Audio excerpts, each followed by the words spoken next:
ভাবতে পারো, একটা মা তার বাচ্চাদের খাওয়ানোর জন্য হাঁড়িতে শুধু পানি ফুটাচ্ছে, ঘরে একটা দানাও নেই, বাচ্চাগুলো ক্ষুধায় কাঁদছে, আর সেই অসহায় মা শুধু তাদের শান্ত করার জন্য মিথ্যা আশা দিয়ে যাচ্ছেন। সেই কষ্টের জন্য তিনি অভিযোগ করছেন খলিফা উমরের বিরুদ্ধে, কিন্তু তিনি জানতেন না যাকে তিনি দোষ দিচ্ছেন সেই ঠিক তখন তার দিকেই এগিয়ে আসছে। আজ থেকে প্রায় ১৪০০ বছর আগের কথা। ইসলামের দ্বিতীয় খলিফা হজরত উমর রাদিয়াল্লাহু আনহু তখন মদিনার শাসক। তার হাতে গোটা আরব সাম্রাজ্যের ক্ষমতা, কিন্তু সেই ক্ষমতা তাকে কখনো অহংকারী করেনি, বরং তাকে আরও বেশি দায়িত্বশীল করে তুলেছিল। মদিনার সেই রাতটা ছিল অদ্ভুত শান্ত, আকাশ ভরা তারা, চারদিকে নিস্তব্ধতা, ঘরে ঘরে মানুষ ঘুমিয়ে পড়েছে, রাস্তাঘাট ফাঁকা। কিন্তু একজন মানুষ তখনও জেগেছিলেন। তিনি হজরত উমর রাদিয়াল্লাহু আনহু। তিনি শুধু একজন শাসক ছিলেন না, তিনি ছিলেন একজন দায়িত্ববান অভিভাবক। তার মনে সবসময় একটা ভয় কাজ করত, আল্লাহর কাছে আমাকে জবাব দিতে হবে। আমার শাসনে যদি একটা মানুষও না খেয়ে থাকে, তাহলে কিয়ামতের দিন আমি কি জবাব দেব? এই চিন্তা তাকে রাতেও ঘুমাতে দিত না। এই চিন্তা থেকেই তিনি রাতে শহরের রাস্তায় বের হতেন, একা, কোনো দেহরক্ষী নেই, কোনো সঙ্গী নেই। সাধারণ পোশাকে তিনি মিশে যেতেন সাধারণ মানুষের মাঝে, দেখতেন তার প্রজারা কেমন আছে, কেউ কষ্টে আছে কিনা, কেউ না খেয়ে আছে কিনা। সেই রাতে হাঁটতে হাঁটতে তিনি শহরের এক নির্জন প্রান্তে চলে গেলেন। এদিকে মানুষজন কম, অন্ধকার বেশি। হঠাৎ দূরে একটা ক্ষীণ আগুনের আলো তার চোখে পড়ল। অন্ধকারের মাঝে সেই আলোটা অস্বাভাবিক লাগছিল। এত রাতে এই নির্জন জায়গায় কে আগুন জ্বালাচ্ছে? তিনি ধীরে ধীরে এগিয়ে গেলেন।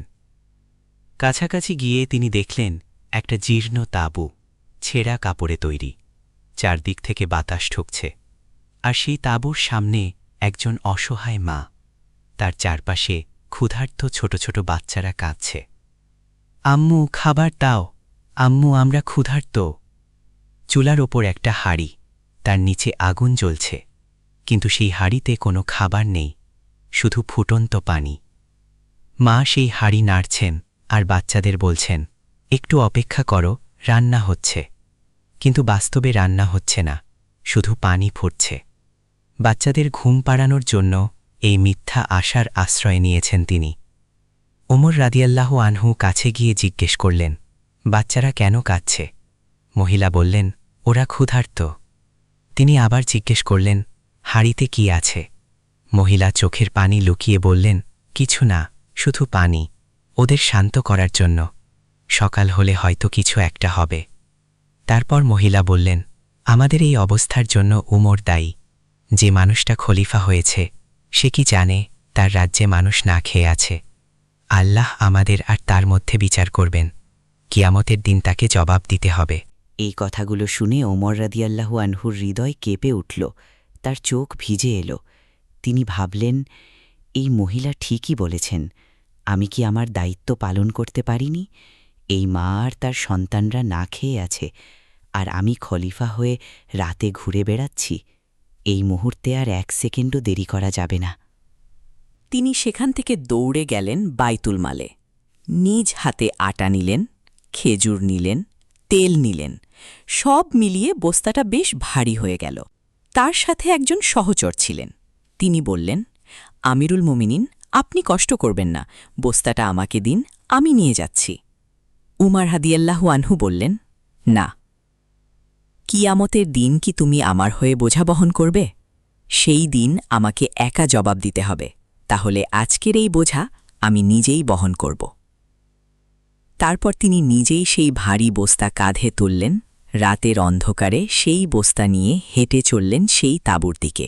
তিনি আবার সেই তাঁবুতে ফিরে এলেন, নিজ হাতে আগুন ঠিক করলেন, আটা মাখলেন, রান্না শুরু করলেন।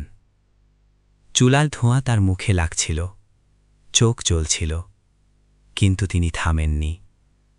একজন খলিফা সেই রাতে একজন অসহায় মায়ের জন্য নিজ হাতে রান্না করলেন। ধীরে ধীরে রান্না শেষ হল। তিনি নিজ হাতে বাচ্চাদের খাবার বেড়ে দিলেন, একটু একটু করে খাওয়ালেন। ক্ষুধার্ত বাচ্চাগুলো আগ্রহ নিয়ে খেতে লাগল। ধীরে ধীরে তাদের কান্না থেমে গেল, ক্লান্ত মুখে হাসি ফুটল। আর তখন একটা ছোট বাচ্চা পেট ভরে খেয়ে খুশিতে বলে উঠল, আম্মু, খুব মজা। সেই কথাটা শুনে উমর রাদিয়াল্লাহু আনহুর চোখ ভিজে গেল। তিনি উঠে দাঁড়ানোর আগে কিছুক্ষণ চুপ করে বসে রইলেন। মহিলা বললেন, আপনাকে আল্লাহ অনেক ভালো রাখুন। আপনি আমাদের খলিফা উমরের চেয়ে অনেক ভালো মানুষ। উমর আমাদের খবর রাখে না, কিন্তু আপনি এত রাতে এসে আমাদের সাহায্য করলেন। উমর রাদিয়াল্লাহু আনহু কিছু বললেন না, নিজের পরিচয় দিলেন না, কারণ তিনি প্রশংসার জন্য আসেননি। তিনি এসেছিলেন শুধু তার দায়িত্ব পালন করতে। তিনি চুপচাপ উঠে চলে গেলেন রাতের অন্ধকারে। এটাই ছিলেন উমর রাদিয়াল্লাহু আনহু, যার হাতে গোটা সাম্রাজ্যের ক্ষমতা। তিনি রাতের অন্ধকারে একা হেঁটে বেড়াতেন, শুধু মানুষের কষ্ট দেখার জন্য। যে শাসক পারতেন হাজারো দাস দিয়ে কাজ করাতে, তিনি নিজ হাতে বস্তা বহন করেছেন, নিজ হাতে রান্না করেছেন, কারণ তিনি জানতেন আল্লাহর কাছে জবাব তাকে একাই দিতে হবে। আজকের পৃথিবীতে আমরা যখন নেতা খুঁজি, তখন উমর রাদিয়াল্লাহু আনহুর এই গল্প মনে পড়ে। ক্ষমতা মানুষকে বড় করে না, দায়িত্ব পালন মানুষকে বড় করে। এই গল্পটা যদি তোমার হৃদয় ছুঁয়ে যায়, তাহলে ভিডিওটা লাইক করো, শেয়ার করো।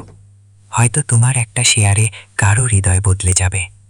আর এমন সত্য ঘটনা শুনতে চাইলে সাবস্ক্রাইব করে রাখো তাকদীর টেলস বাংলা।